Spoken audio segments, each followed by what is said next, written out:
Listening Practice Test.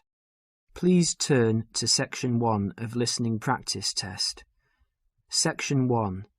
Listen to the conversation between a Japanese student and a housing officer and complete the form. First, you have some time to look at questions 1 to 5.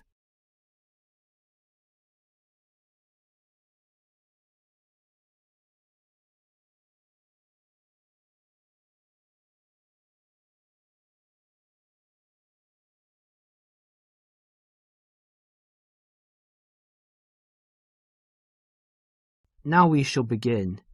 You should answer the questions as you listen because you will not hear the recording a second time. Now listen carefully and answer questions 1 to 5. Yes, what can I do for you? My friend is in a homestay and she really enjoys it, so I'd like to join a family as well. Okay, let me get some details. What's your name? My name is Keiko Yoichini. Could you spell your family name for me, please? Yes, it's Yoichini. That's Yuichini. And your first name? It's Keiko. Keiko.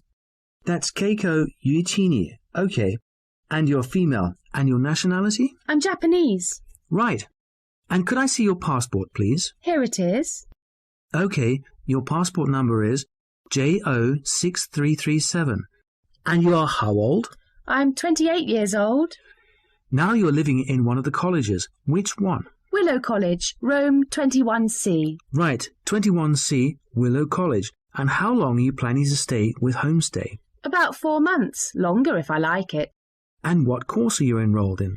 Well, I've enrolled for 20 weeks in the Advanced English Studies because I need help with my writing, and I'm nearly at the end of my first 5-week course. Right, so you've completed 5 weeks and you have enrolled for another 15 weeks. That's about 4 months altogether. That's right, about 4 months. Before they continue their conversation, look at questions 6 to 10.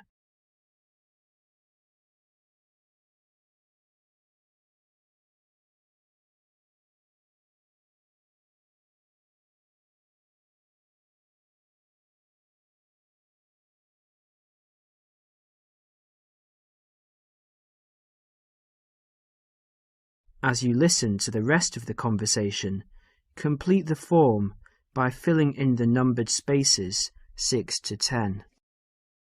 Okay. Do you have a preference for a family with children or without children? I like young children, but I like to be with older people.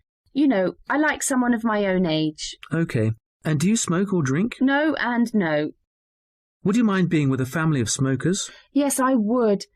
I don't like smoking. I'd rather be with a family of people who do not smoke or drink. Okay, and what about pets? Oh, I love animals. I'm a veterinarian, so that's fine. The more the better. All right. Now what about you?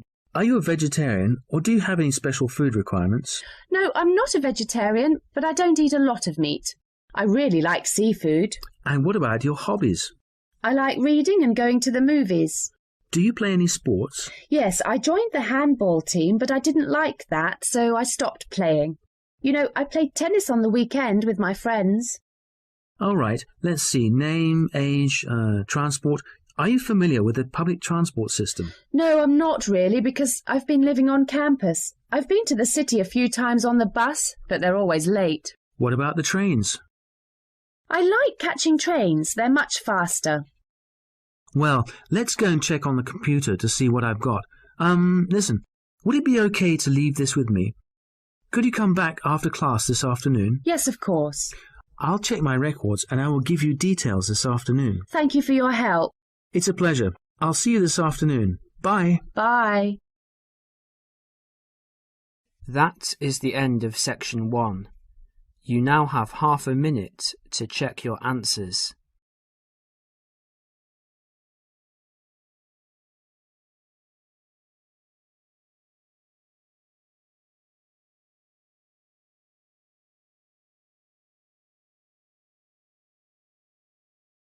Section 2. You are going to hear a talk given by a tour guide about travel to Esnia. First look at questions 11 to 14.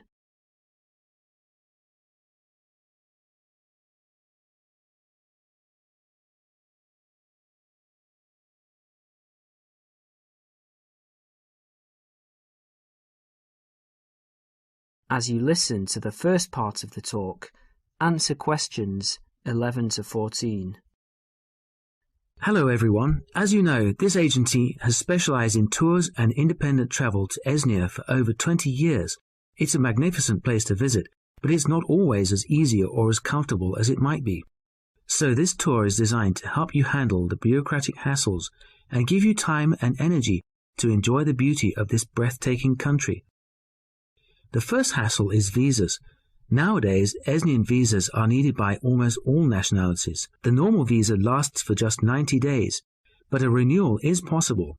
It is worth leaving yourself plenty of time when applying, or I suggest, from experience, 2 months. That should do it.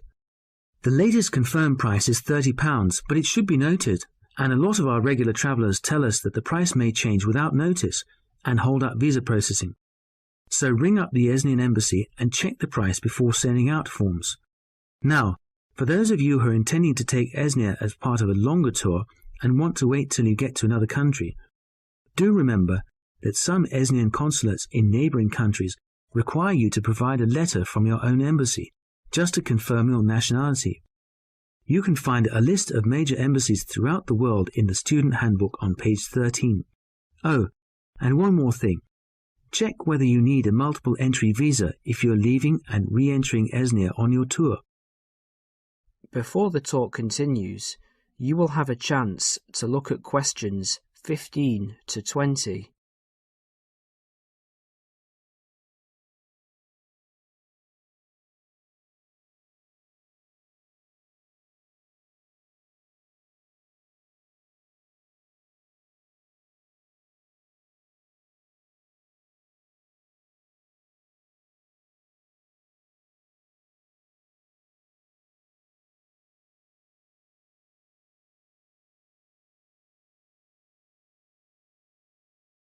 As you listen, complete the summary and answer questions 15 to 20. Now, some miscellaneous general advice. Firstly, if you're rich enough to bring in over $1,000 in cash or traveller's checks to Esnia, you need to fill in the currency form. Don't forget this. You could get into trouble if you do. You must declare all of your items and more expensive items, such as video cameras, on the tourist export form, which you can arrange to carry in advance. Regarding health regulations, although Esnia is becoming a generally healthier country with every passing year, neighbouring countries remain cautious with regards to health standards there, and therefore it is worthwhile carrying a health certificate. The one you need is the BM276. Now all of you here are students, and there will be plenty of concessions for young people travelling in Esnia. The Esnian Transport Authority, for example, issues a special youth fare card which you can get in any railway station. Just show your international student card. Information about getting this is in the handbook, and give 2 passport photos. And by the way, because there is so much bureaucracy in Esnia, we advise you to take at least 12 passport photos with you. They're not always easy to get done there. Finally, a bit more about currency. Pounds won't get you very far in Esnia these days, so they're no good. We advise people to carry either yen or Australian dollars. US dollars are starting to cause difficulties because of political disputes. Another surprise is that credit cards are virtually useless because of fraud scandals. Do carry traveller's checks, but we advise medium denominations. Large denominations increase the likelihood of theft, and small ones increase commission charges. Now, as I mentioned earlier, this student handbook has a wealth of information. That is the end of section 2. You will now have half a minute to check your answers.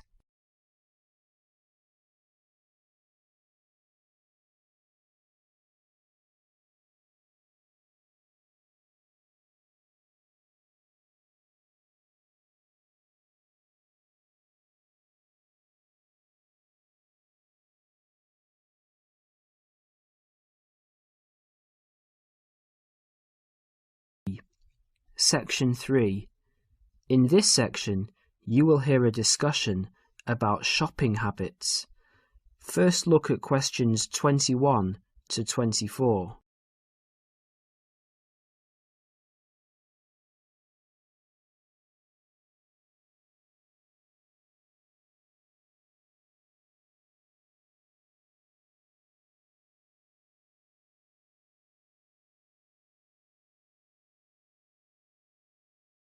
As you listen to the first part of the discussion, answer questions 21 to 24.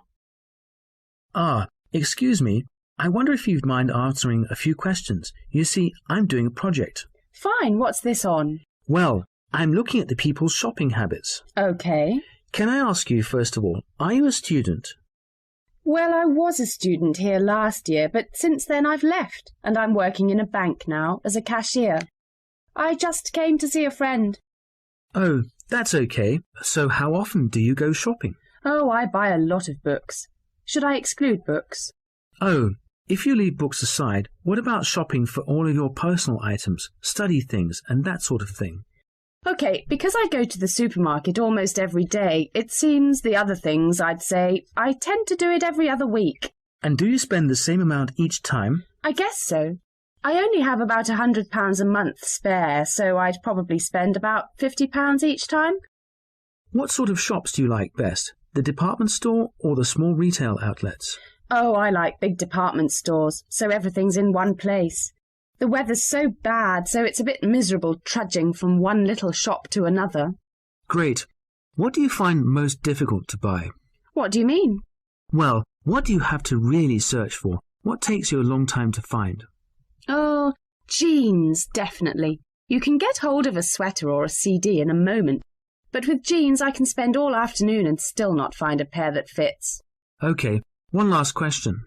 Who do you usually shop with? Now, I usually go shopping on my own, but if I want to make it more of a social occasion with friends, to have a coffee and things, I often go with colleagues from work, in our lunch hour. Well, thank you very much. You've been very helpful. No problem.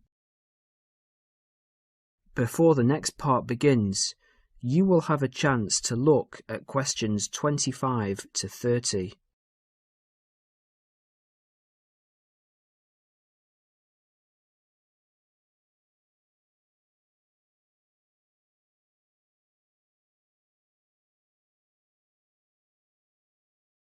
As you listen, answer questions 25 to 30. Hello, Dale. How did you get on with your shopping inquiries? Well, I got 50 people to answer questions, and the results were quite interesting. OK, let's have a look. Well, those were handouts, and here you can see that the majority of people I interviewed said they went shopping once a week. Most often, that was the weekend. Right. For those people who spend enormous amounts of money, if you see this chart, you can see that half the people spend £45 a month, and while 15% of people spend more than that, an average of £75, the rest spend relatively small amounts. Even the regular shoppers spend no more than £20 a month. Window shoppers? Yes, I asked them what kinds of shops they prefer, and the response was unanimous. Everyone went for department stores. I think that's what young people today want. That's understandable, and that's a useful statistic, I think. I also talked to them about the things they found most difficult to buy. I thought the answer was going to be something like books or study materials, but it's always clothes. They have problems with things related to hobbies. As far as sportswear is concerned, they complain about the lack of shops that sell it.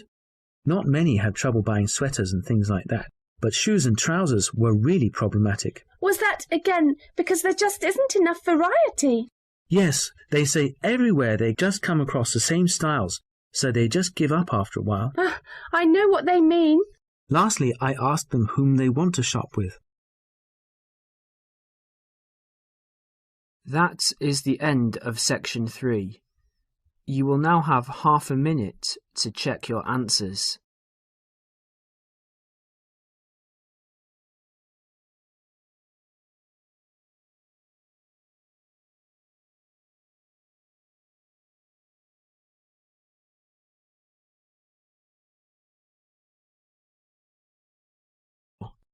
Section 4. In this section, you will hear a lecture about study and answer questions 31 to 40. First look at questions 31 to 40.